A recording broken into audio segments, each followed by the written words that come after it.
छत्तीसगढ़ में एक और सीट पे जो है कांटे का मुकाबला हो रहा है, वो है भिलाई नगर। यह दुर्ग का, जैसा कि नाम से ही क्लियर है, ये दुर्ग लोकसभा और ज़िले के तहत आता है भिलाई। और यहाँ पे रमन सरकार के कैबिनेट मंत्री प्रेम प्रकाश पांडे जो है जीतते रहे हैं।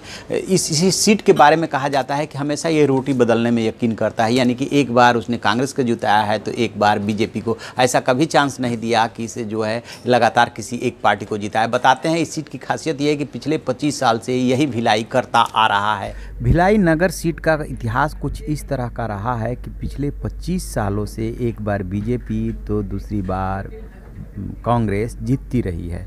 2008 के चुनाव में बदरुद्दीन कुरैशी कांग्रेस के जीते थे, तो 2013 में प्रेम प्रकाश पांडे ने बाजी मारी। यहाँ पे इस सीट पे भी हार जीत का कोई बहुत ज़्यादा अंतर नहीं है। 15 से 20 हज़ार का मार्जिन रहता है। 15 से 20 हज़ार का मार्जिन विधानसभा चुनाव में ठीक ठाक अंतर माना जाता है।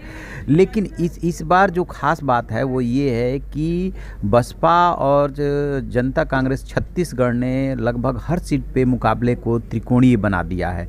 यहाँ ये सीट जो है बसपा के हिस्से में गई है और इस सीट से बसपा ने दीनानाथ को उतारा है। शुरू में ही दीनानाथ थोड़ा सा चर्चे में आ गए थे क्योंकि उनके 2 बेटों पे हमला हो गया था। बहरहाल वो चुनाव पूरी मजबूती से लड़ रहे हैं। तो अब देखना ये है कि त्रिकोणीय मुकाबले में क्या ये सीट अपना इतिहास बदलता है या पुराने ढर्रे पर ही चलता है। और प्रेम प्रकाश पांडे की जो वहाँ पे इमेज है वो एक अच्छे राजनेता की है, मिलनसार है, लोगों से मिलते जुलते हैं, लोगों की समस्याएं भी हल करते हैं। लेकिन इसके बावजूद चूँकि ये उम्मीद की जा रही है कि हर बार ये भिलाई जो है रोटी पलट देता है, और पिछली बार भी पलटा था, उसके पिछली बार भी 2003, 8 और 13 के चुनाव में उसने ऐसा ही किया है।